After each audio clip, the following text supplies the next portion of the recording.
Hello and welcome. My name is Heather, and today we're going to talk about steps to developing a healthy step family. I'm a mom, and I'm a stepmom with 4 daughters. Yes, 4.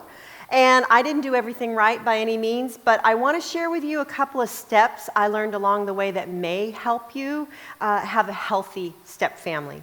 So, a step family started with 2 people falling in love, and when they came together, they brought other people into the picture that may not be feeling the love. And so when you introduce a new step parent or partner into the home, it's important to have a plan. One of the most difficult things to do, one of the most trying transitions, is when you're trying to figure out the authority of the new step parent. So it's easy to think that, you know what, they should be able to come in and have full authority and, hey, I paid for everything, so you will do what I say and don't you roll your eyes at me. But the truth of it is, you're just asking for more stress and more arguments. So it's a slow process, step by step. So you start off with the step parent being the fun and easygoing partner. If they come in immediately as the big-time disciplinarian, that is going to cause a very stress-filled house.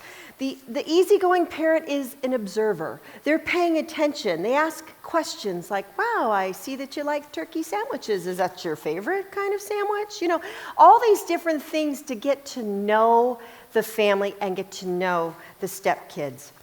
And then after time, the biological parent can slowly elevate the partner to what I would call a babysitter level of authority. You know, the babysitter, their role is different than a parent's role. The babysitter's not in charge of making the rules, but they help enforce the rules. They communicate problems, but they don't punish when it's not obeyed. And the parent needs to be very supportive. They need to be on the same page as the babysitter or the partner. And the babysitter needs to let the kids know that they are supporting the rules and the decisions that the biological parent is making. And then as more time goes by, the step parent gets to know the routine, and maybe the biological parent can begin to elevate the step parent's authority just a little bit over time, like maybe the laundry or the chores or something like that. But with the support of the biological parent, the two can then begin to kind of level out. But this takes years and years. You do not do this quickly. You go slow, kind of like a crock pot, slow and low. What about the other parent? What about the ex? The number one goal is to build relationship. I understand that there's some relationships that are ugly, and it's impossible to have a conversation with your ex, but it is so important to build a relationship. So this is what I want you to do is whatever decision you find yourself making, whether it's with your ex or it's with your stepkids or your family, ask yourself this question before you answer. How can I build a relationship and not tear it down? It's so easy to get caught up in the emotion and the anger of things and the frustration, but if you're always layering it with how can I build a relationship versus tear it down, you'll make better decisions. And our families need us to make better decisions because sometimes the parents start acting more like kids than the kids do.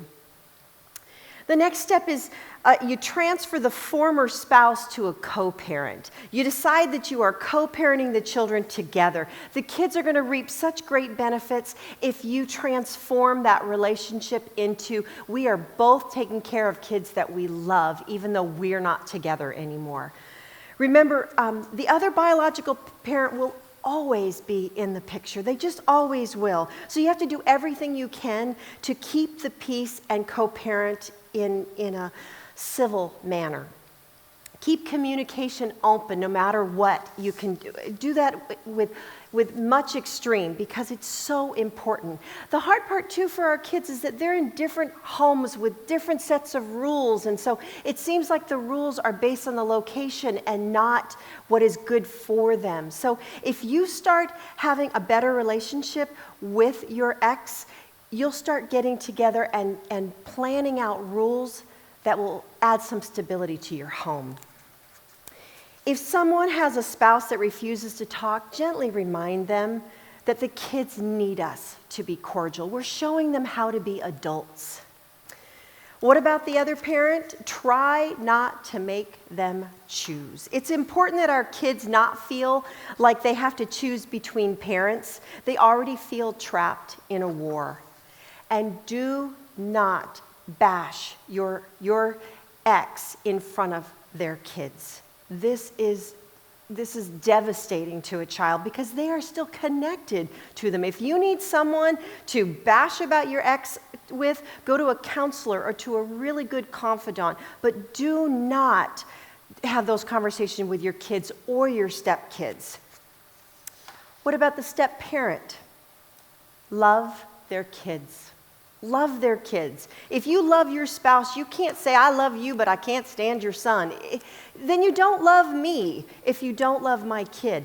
And it seems like that's a natural thing to know, but a lot of marriages break up because eventually one of them says, you know what, I married you and not your kid, or not your ex, or not your, but you did. You married the whole family. So it's time to embrace them with patience and understanding and having a plan, a good plan. Stepchildren really just want to feel loved, even when they roll their eyes at you and they tell you, I can't wait till you get out of here. The truth of it is, they want to feel loved. They want to know that you're there and that you care about them.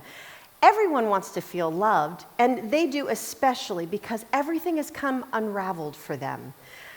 They want to feel important. They want to feel seen. So every opportunity you have, let them know, hey, you did that really well, or I didn't know you were so good at that. Show me, but tell me more about it. Start building relationships with them. Sit and listen to your kids. And my final suggestion is probably the most important. Stay in the game. 66% of couples who remarry and there's kids involved fail, mostly in the first 5 years. And our kids need those statistics to change. But we can't do this if we don't stay in the game. Thank you for joining me. If you want any more information, check out teenesteam.org. Thanks.